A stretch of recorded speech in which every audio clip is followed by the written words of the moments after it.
Na quarta conferência da temporada 2017 do Fronteiras do Pensamento, o escritor e jornalista cubano Leonardo Padura falou sobre a condição insular de Cuba,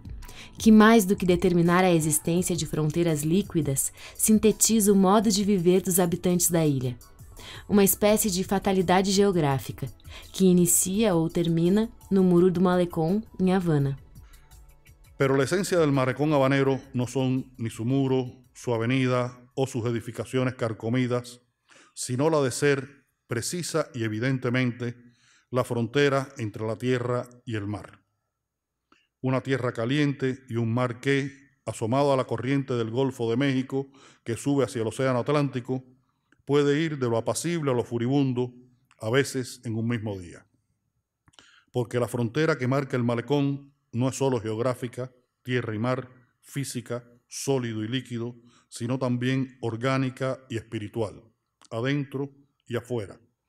pues representa la que con mayor evidencia indica a los cubanos y, en especial, a los habaneros, lo que ha sido la esencia de una forma de ser, de ver y de vivir la vida, la insularidad. El malecón constituye el fin de algo y el principio de otra cosa, en dependencia del punto de vista o el estado de ánimo con que se le quiera mirar. Principio o fin de la isla, principio o fin de lo que está más allá, siempre como una promesa más o menos tentadora, más o menos inalcanzable. El malecón es la constancia material y visual de una condición geográfica advertida a veces como una fatalidad, a la cual el poeta Virgilio Piñera, en su verso más celebrado y citado, calificó como la maldita circunstancia del agua por todas partes. Leonardo Padura afirmou que a vontade ou necessidade de deslocar-se está na alma dos cubanos. Mas as restrições durante muitos anos controlaram estas viagens.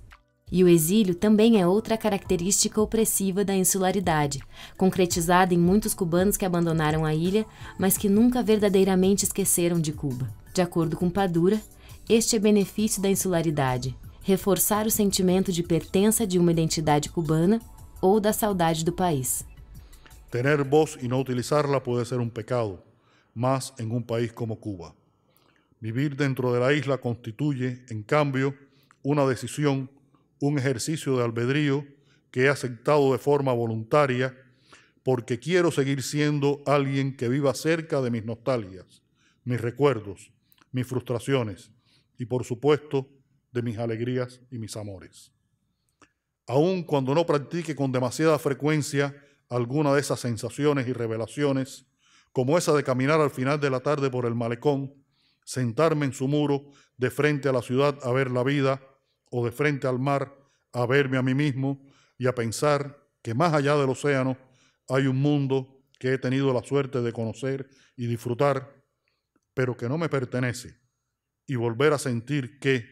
del muro hacia adentro hay un país que, a pesar de leyes y prohibiciones que han llegado a hacerlo hostil, me pertenece, y al que yo pertenezco como el muro del malecón.